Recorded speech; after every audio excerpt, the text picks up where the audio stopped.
So we're going to talk today about just creating an overall hitting warm up, or maybe just a template, something that's Mhm. very flexible, something that somebody can use as a blueprint and then fill it in, make it interchangeable as they see fit. But when it comes to a game, what do you think the best route to go when it comes to creating a hitting warm up for a game? Not so much practice, but more so. By the way, practice. I saw that new commercial with Kevin Hart and Allen Iverson talking Mhm. about.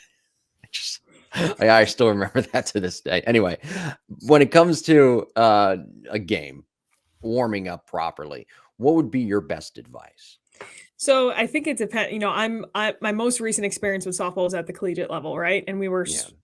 thankfully able to know who we were facing, at least one of two or three pitchers that we knew we were going to face. So we got to be very specific and intentional with, hey, we're facing a rise ball pitcher. We're going to practice the high pitch. We're going to practice staying on plane. We're going to practice seeing it down. Like, all these things. A lot of girls and a lot of guys that are playing high school and travel ball, you have no idea who you're facing, right? So it's almost like you have this like decision making tree, right? It's like, do you know who you're about to face? Yes or no?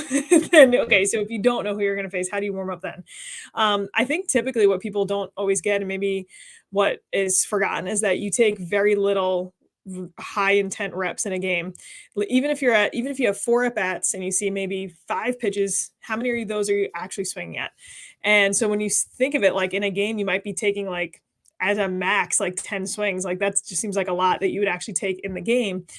You can afford yourself then a lot of reps pre game so that you can still get yourself to that point. If we don't really take that many repetitions, you're thinking, okay, I'm not going to actually have my at bat for maybe another 45 minutes, and then it might be another hour after, however that the game may go. So I think at that point, when it comes to game time, once you get your generalized warm up in, once you take care of any precursors to injury, you take care of, hey, okay, my body is where it needs to be. You should probably have a list of 2 to 3 drills that just get your swing where it needs to be.